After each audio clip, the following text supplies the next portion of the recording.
Hi guys! In GCASH Referral Code, pwede ka palang mag-earn ng rewards and freebies. So watch this video. Hi guys! In this video, ituturo ko sa inyo kung paano mag-refer ng GCash account or GCash application sa ating mga friends, relatives, and sa mga kakilala po natin using our GCash link para po magkaroon sila ng GCash application sa kanilang phone. Start na po natin. Click GCash application. Kung wala ka pang GCash, i-download mo na sa Play Store or sa App Store. And then, enter your PIN to open your GCash account.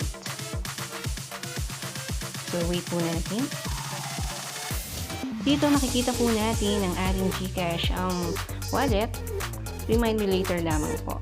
So, dito makikita natin yung ating sa baba, may home, QR activity, and profile. So, ang gagawin po natin, click lamang po natin ang profile. Yan, nakikita po natin ang ating dashboard dito, your name, your telephone number, and dito yung mga other features ng GCash. Dito sa screen, hanapin po natin ang Refer Friends. Yan, click po natin. So, yan. Meron po tayong Refer Friends. Sabi po dito, refer your friends and earn rewards. Get 50 worth of freebies when your friend registers, get fully verified, and completes their first cash-in. So, dito pwede pala natin i-send sa Messenger, sa SMS, share QR, and then dito sa may more options, sa newsfeed po natin, pwede natin i-share sa Telegram, sa Viber, sa direct message sa Twitter, sa WhatsApp, and copy to clipboard. So, yan. Diyan po natin siya pwedeng i-send. Dito makikita natin ang total earn natin, kung ilan po ang ating referred friends. This month, na kung ilan po yung na-earn natin dito. Meron po tayong maximum of 1,250 per month. So, ito po yung maximum amount na pwede po natin ma-receive na reward sa ating pag-refer lamang po ng ating link sa ating mga friends para magkaroon sila ng GCash application. So, back po natin. So ganito lamang po siya, refer friends, and then generate po natin kung paano po siya.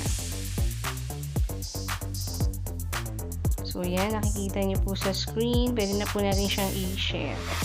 Copy to clipboard po natin. So, for example, isi-send po natin siya sa ibang application. For example, sa WhatsApp po, pwede po natin yung i-share. So, dito, i-paste lang po natin. So, yan. As you can see, ayan po ang lumabas. Hi, I've been loving GCash so far and was hoping you'd join me. I've shared 70 pesos worth of freebies for you to try it out. So, ito po yung link sa baba. Once na-click mo yan, madadirect ka na sa GCash account. So, dito sisimulan po natin, proceed to GCash registration. So, makakagamit na po tayo ng ating GCash application once na ikaw ay nag-register na dito and na fully verified. Makakareceive po tayo ng freebies and rewards dito sa GCash. Ganito lamang po kasimple on how to refer GCash account to or link sa iyong mga friends. So, napaka-easy lamang po na hindi ka na mahihirapang mag-download pa. Dito, at least nakatulong ka pa sa iyong friend na mag-earn siya ng mga rewards and freebies. Yan. So, get started for creating your GCash account. Pwede ka na magsimula gumamit ng GCash account. So, I'm done with this video. I hope po na nagkaroon kayo ng another knowledge dito po sa aking tutorial video dito sa YouTube.